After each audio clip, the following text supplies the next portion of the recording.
Bonjour à tous, je suis Berge du magazine Sicha. C'est une plateforme qui allie foi et lifestyle et qui permet aux femmes de s'exprimer sur des sujets divers et variés. Le but c'est de mettre en évidence ce qu'on vit au quotidien à la lumière de la parole de Dieu afin d'être guéri des traumatismes, de toutes ces choses-là. Aujourd'hui, c'est une édition spéciale, donc je ne suis pas seule, je suis accompagnée. Et dans notre rubrique Femmes de foi, Femmes de carrière, afin de montrer que la foi ne va pas à l'encontre de notre vie professionnelle, mais qu'on peut allier les deux. Donc je suis avec Lily. Bonjour. Est-ce que tu peux te présenter brièvement, donc te présenter toi et puis présenter ta marque, parce que tu es une femme entreprenante qui a une marque. Et voilà, je te laisse la parole. Donc bonjour. Bonjour Lily. Je m'appelle Aurélie, voilà, tout le monde m'appelle Lily. J'ai 36 ans, je suis mariée depuis 2 ans et du coup j'ai créé la marque Le Bon Vent il y a 1 an et demi. Donc Ouais. c'est une marque de prêt-à-porter et d'accessoires de mode, du coup qui allie, qui associe la foi, la créativité et surtout c'est une marque qui est éco-responsable. J'essaie d'avoir des matières comme du coton biologique ou des matières recyclées. Amen. Donc j'ai eu la grâce et l'honneur de voir tes merch en fait, parce que comme on s'est rencontrés à Gapless, donc j'ai vu ce que tu proposais. Donc c'est vraiment tout est centré sur l'univers de la foi. Est-ce que c'est fait exprès? C'est le but recherché du coup? Ah oui, c'est complètement, c'est vraiment le but recherché. Parce que le concept de la marque, c'est je vais prendre des versets voilà, qui m'inspirent et du coup, je vais faire des illustrations, des illustrations allégoriques. Elles sont joyeuses, elles sont colorées, voilà, pour diffuser la parole de Dieu, son amour, Amen. sa paix, etc. Voilà, donc c'est surtout ça le concept. Amen, amen. Alors, donc est-ce que je peux te poser la question de l'inspiration? D'où t'es venue l'inspiration pour créer Le Bon Vent? Donc voilà, le nom déjà, j'aime beaucoup le nom, Le Bon Vent. Oui. Et à chaque fois que je viens sur ton Instagram, c'est tellement coloré, c'est tellement, j'aime beaucoup, ça m'emporte. Je me suis dit, ah mince, Le Bon Vent, ça nous emporte et de la bonne manière. Alors, je te laisse nous expliquer. Bah merci, déjà pour commencer, merci beaucoup, ça me touche. Mhm.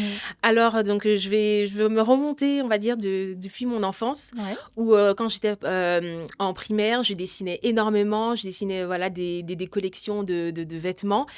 Et même des fois, ma mère elle me disait, Aurélie, t'es sûre, c'est toi qui as dessiné ça? Mais oui, maman, Waouh. c'est moi. Et donc, voilà, donc assez tôt, je me disais, ah ben, c'est ce que je veux faire, je vais être Ouais. styliste. Waouh. Sauf qu'au fur et à mesure, donc arrivée au collège, je me suis rendu compte que les métiers créatifs, de manière générale, en tout cas à mon époque, Ouais. c'était assez compliqué. Au niveau des débouchés, on nous disait que oui, vous n'allez pas trouver du travail, etc. Ce ne Mhm. sont pas des métiers sérieux. Oui. Et surtout même par rapport avec les conseillères d'orientation dans les établissements, Mhm. il y avait très peu d'informations par rapport à ça. Voilà, maintenant sur Internet, on trouve toutes les informations, mais voilà, quand j'étais Mhm. jeune, c'était pas encore le cas. J'étais un peu dans la génération de transition où, par exemple, pour faire Je les vois. vœux pour les établissements, c'était sur une grande enveloppe marron. C'était pas encore sur À Internet, l'ancienne. c'est ça. Et donc, au final, bah, tant bien que mal, voilà, j'ai quand même Mhm. réussi à faire des études dans la mode. Amen. Mais je me suis rendu compte, voilà, le métier de styliste, ça englobe, c'est pas que le dessin, c'est aussi la Mhm. couture. Et je me suis rendu compte, ah, mais finalement, la couture, c'est pas trop mon truc. Et je préfère vraiment ce qui me plaisait, c'était le dessin, Ok. l'univers, Waouh. voilà, le visuel, les arts plastiques de façon générale. Et au final, donc, j'ai réussi à être styliste photo. Donc, j'ai exercé pendant plusieurs années.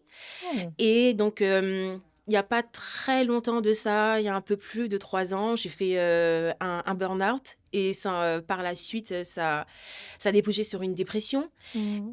Mais Dieu merci et gloire à Dieu pour ça. Amen. Jésus m'a Amen. sauvée. Il m'a Amen. vraiment sortie en fait de la noirceur dont j'étais captive. Mhm. Et par la suite, le Saint-Esprit m'a parlé et j'ai ressenti le besoin d'exercer un métier avec plus de sens en fait. Mhm. Un métier mais quand même qui reste créatif. Amen. Et donc, par la suite, j'ai clairement compris que voilà, si Dieu m'avait fait avoir tout ce parcours, si j'étais là où j'étais, c'est parce que voilà, il voulait que j'utilise, voilà, tous les dons qu'il m'avait donnés, toutes les Mm. capacités, etc., mes formations, mes expériences professionnelles, Mhm. que j'ai senti qu'il fallait que je le réutilise pour lui, pour sa gloire. Mhm. Et du coup, utiliser la mode, voilà, pour parler de Jésus, tout simplement. Amen. Et en fait, donc, tu étais déjà styliste. Donc, en fait, tu t'es servi de la plateforme. Ça a été un tremplin simplement pour parler de Jésus. Ce que tu faisais déjà dans le monde, en fait, Oui. tu l'as transformé en une entreprise maintenant pour Jésus-Christ. C'est ça, voilà. Amen. J'essaie toujours. Amen. Oui. Comme tu parlais du nom de la marque, Le Bon Oui, Vent. voilà. Donc, je vais expliquer un petit peu. Oui. Donc, le nom m'est venu parce que, en tout cas, à mes yeux, j'associe le Saint-Esprit au vent. C'est un peu comme une Oui. métaphore où le vent, voilà, on ne le voit pas. On peut pas, voilà, c'est pas Pas palpable, le mais on peut saisir. ressentir le vent. Quand voilà, c'est l'été, il y a une brise voilà, qui nous caresse la peau, ou même, du coup, à ce moment-là, elle est plutôt douce. Mm. Le vent peut être aussi très fort, très puissant. Dernièrement, il y a eu une tempête, voilà, il y avait des rafales.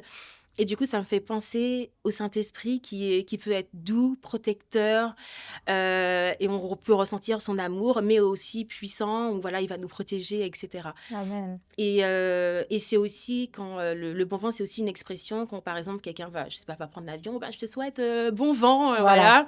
C'est une façon aussi euh, une expression qui est bienveillante, voilà, Amen. de souhaiter la bénédiction aux autres. Amen. Et c'est effectivement ce on ressent quand on vient sur ton Instagram. Pour le coup, du coup, pour moi, c'était à chaque fois que je viens je vais le redire, hein. Et donc, aller sur son Instagram, ça s'appelle Le Bon Vent. En fait, ça nous emporte. Il y a des couleurs, il y a le ciel, il y a des couleurs bleues, il y a des couleurs oranges. C'est vraiment quelque chose de vraiment, en fait, agréable. Surtout quand on est en hiver, là, ça m'avait fait un petit rayon de soleil quand j'y suis allée. C'est ça, ce que j'essaie vraiment que ça soit une marque colorée, voilà, c'est ce qui fait partie de l'identité visuelle de la marque, où on va dire, de façon générale, le monde a un peu perdu ses couleurs. Par exemple, si on compare dans les années 60, etc., il y avait de la couleur partout, C'était les beaucoup plus véhicules cool. étaient Ouais. colorés, les intérieurs, les vêtements pareil. Et maintenant, on tend vraiment depuis quelques années plus vers le minimalisme, même dans la décoration, Oui, pas c'est seulement vrai. que dans la mode. Et du coup, voilà, j'essaie d'apporter cette fraîcheur, cette joie de vivre avec des vêtements colorés. C'est vraiment l'ADN de la marque. Amen. Donc là, j'ai vu que tu avais fait une nouvelle collection. Donc, enfin, je ne sais pas si elle est nouvelle, mais c'est le passage que tu as pris, c'est Vous êtes la lumière du monde. Et pourquoi tu as pris ce passage-là? Voilà. Pourquoi ce passage? Qu'est-ce qu'il représente pour toi? Alors effectivement, du coup, Vous êtes la lumière du monde. C'est l'une des toutes premières illustrations que j'ai créées pour la marque, parce que c'est un verset qui m'a toujours parlé depuis longtemps. Et donc, c'était à l'occasion pour les fêtes de Noël. Mm. Donc, j'ai fait, voilà, donc, sur un sweatshirt. Et du coup, vous êtes la lumière, c'est une thématique qui est très importante dans la Bible.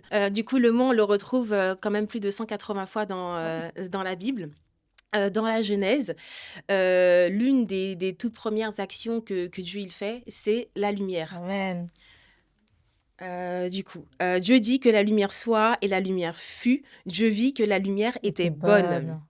Et ensuite, dans le Nouveau Testament, dans Jean, Jésus, il nous dit, je suis la lumière du monde. Celui qui me suit ne marchera pas dans les ténèbres, mais il aura au contraire la lumière de la vie. Amen. Donc voilà, du coup, en tant qu'enfant de Dieu, Dieu, il nous invite vraiment à notre tour, en fait, à être la lumière du monde. Et, euh, et surtout, par exemple, quand on voit au quotidien, même dans les informations, Mm. il y a tellement de noirceur que voilà, je trouve que c'est assez important, Ouais. du coup, d'apporter de la lumière autour de soi. Et donc, face aux ténèbres, toi, tu véhicules un message de lumière, un message pour encourager, un message pour transformer, un message pour éblouir également. C'est Ce ça, qui est, ce exactement. qui est magnifique. Alors, on avait une question, donc j'avais une autre question donc, qui dit le chrétien doit être la lumière du monde. Donc, c'est ce que tu nous as aussi dit, c'est ce que la Bible dit. Et de quelle lumière s'agit-il concrètement? Qu'est-ce qu'on doit apporter en réalité en tant que chrétien? Alors, donc pour ça, dans le livre Prier comme un enfant de roi.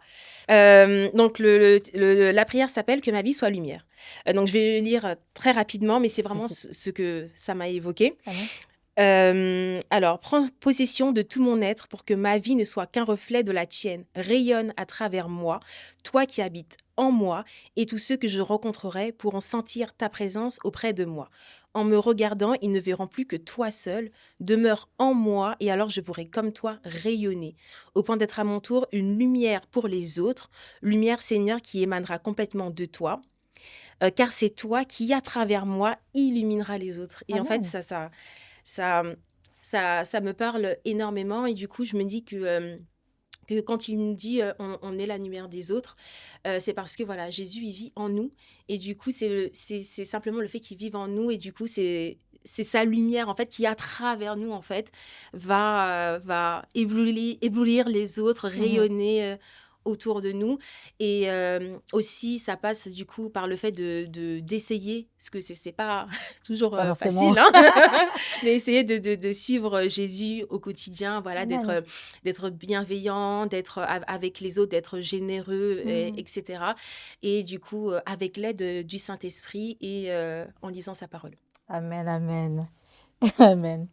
Alors, donc notre thème, donc avec Lily, notre thème c'était donc comment continuer de louer Dieu dans les épreuves, parce que finalement tu nous parles de lumière et et on a l'impression que quand on est chrétien tout est lumière, tout est Ouais. beau, tout est joyeux, mais ce n'est pas forcément le cas. Alors ma question c'était de savoir comment continuer de louer Dieu dans l'épreuve, comment continuer à être cette lumière-là dans l'épreuve. Alors, pour en parler un peu plus en détail, en 2024, on m'a diagnostiqué la sclérose en plaques. Donc, c'est une maladie qui est neurologique. Mhm. Voilà, c'est assez technique.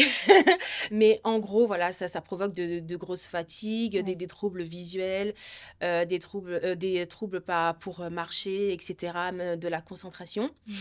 Et ce qui me fait tenir, ce qui me fait continuer d'avancer avec Jésus au quotidien, c'est simplement de voir, en fait, je mets la maladie de côté Mhm. et je regarde, en fait, toutes les bénédictions, en fait, qu'il a mis dans ma vie, qui m'apportent. Et me dire que voilà, que malgré la maladie, bon, c'est pas tout le temps évident, hein, tous Ouais. les jours, mais la plupart du temps, je peux sortir du lit, je peux me lever, je peux aller faire une promenade et me dire: «OK, je me sens suffisamment bien pour pouvoir rentrer». Même les Mhm. choses les plus basiques dans la vie, OK, j'ai la force de faire à manger, Mhm. j'ai la force d'aller faire quelques courses. OK, Amen. Dieu merci pour ça, parce que malgré la maladie, j'arrive à faire tout ça. Mhm. J'arrive à faire un peu de ménage et surtout, je manque de rien, en fait. Amen. Mhm. Et c'est vraiment ce qui me fait tenir, c'est que des fois, mon mari, il me demande: «Oui, tu as des idées cadeaux pour Noël, pour ton anniversaire?» Et je suis là: «Mais oh, mais qu'est-ce que je vais dire? Qu'est-ce que je vais donner comme idée? J'ai déjà tout». Et je suis obligée de me casser la tête pour essayer de trouver quelque De chose. Moi, après, trouver. ça fait Mhm. toujours plaisir de recevoir des cadeaux, hein. Évidemment. Voilà, je vais pas dire le contraire. Mais c'est vrai que dans ces moments-là, je me dis: «Mais waouh, en fait, Mhm. Jésus, merci. Amen. J'ai tout ce dont j'ai besoin, j'ai un lit confortable, Mhm. j'ai de l'eau potable à la maison, de l'eau propre, je peux me doucher autant que je veux, j'ai la nourriture, comme il faut. Mhm. Voilà, merci mon Dieu». Et du coup, c'est louer Dieu, franchement, à travers toutes les bénédictions quotidiennes qu'il me donne et ne pas juste avoir les yeux fixés Fixé sur sur la ce qui ne maladie, va en pas. fait. Mhm. J'ai ça, OK, c'est ça à côté, mais voilà, je Ok. continue à avancer. Amen. Amen. Ça, c'est un poignant témoignage, en réalité, ce que tu nous dis, parce que on voit que tu décides de... C'est une décision.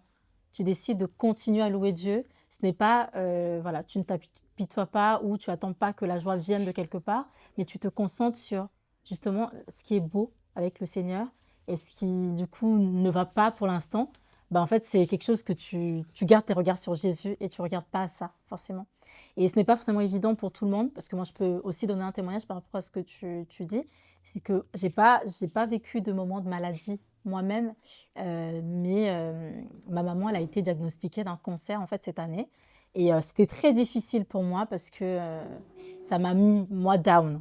Et j'étais vraiment, vraiment down. Je voulais plus, enfin, je venais à l'église en reculant. Je faisais des choses, voilà, j'avais plus de joie, en fait, à servir le Seigneur et à regarder à Jésus. Mais en fait, ton témoignage me montre que vraiment, c'est une décision personnelle. Et moi, c'est le Seigneur qui m'a interpellée. Il m'a dit, mais ne regarde pas ça, parce qu'en réalité, si tu délaisses, tu vois, tu me délaisses moi, mais finalement, qu'est-ce que tu vas faire? Parce que la situation ne changera pas. Mm. Autant vivre avec ces situations-là, mais en étant en Christ, que de vivre en fait avec cette situation-là en étant dans un autre monde avec plus de désespoir encore. Donc en tout cas, c'était à t'encourager par rapport à ça. Et si tu pouvais en fait nous parler d'un aspect de Dieu dans ta vie, quel passage en fait, que représente Jésus pour toi? Du coup, je vais lire un verset qui illustre un peu mon état d'esprit pour le fait de continuer à avancer, même à travers la maladie. Du coup, c'est dans les Lamentations. Les bontés de l'Éternel ne sont pas épuisées, ses Amen. compassions ne prennent pas fin. Elles se renouvellent chaque matin que ta fidélité est grande. Amen. Voilà, je voulais conclure avec ça. Amen. Parce qu'il a tellement de choses magnifiques pour notre futur. Et voilà, j'ai envie d'y croire. Amen. Déjà, avec tout ce qu'il a déjà fait dans le passé. Donc, je sais que ça arrivera. Amen. C'était Aurélie, donc Lily de la marque Le Bon Vent. Donc une marque qui nous apporte de la positivité, qui nous apporte de la joie et qui fait transparaître la lumière de Jésus dans nos vies. Donc à travers notamment le message qu'elle véhicule, les passages bibliques que tu choisis, mais effectivement aussi les couleurs que tu prends, l'image que tu crées autour de ta marque. Et je voulais te remercier pour cette joie en fait que tu nous apportes. Et donc voilà, je vais juste, si tu me permets, de prier, que ce soit pour toi ou pour toutes les femmes qui peuvent avoir traversé cette situation. Donc merci Seigneur pour ta grâce, merci pour la vie de Lily, Seigneur qui est venue sur notre plateau. Merci Seigneur pour aussi toutes ces femmes, Seigneur, qui se sentent peut-être délaissées, qui se sentent mal, qui n'ont pas encore vu le positif dans leur vie. Je prie Seigneur que tu les visites et que tu apportes la guérison totalement de leur vie. Je prie que l'année prochaine, ou même cette année Seigneur, qu'il y ait un témoignage différent, qu'il y ait des femmes qui te louent, qui te rendent toute la gloire et qui te témoignent autrement Seigneur, comme étant le Dieu de la guérison, parce que tu t'es déjà révélé comme étant ce Dieu-là. Alors je te bénis Seigneur dans le nom de Jésus. Amen. Amen. Amen. Amen. Donc c'était Sichar dans la rubrique Femmes de foi, femmes de carrière. N'hésitez pas à nous suivre sur nos réseaux sociaux et également partager cette vidéo qui peut aider plein de femmes et plusieurs. Shalom, restez bénis.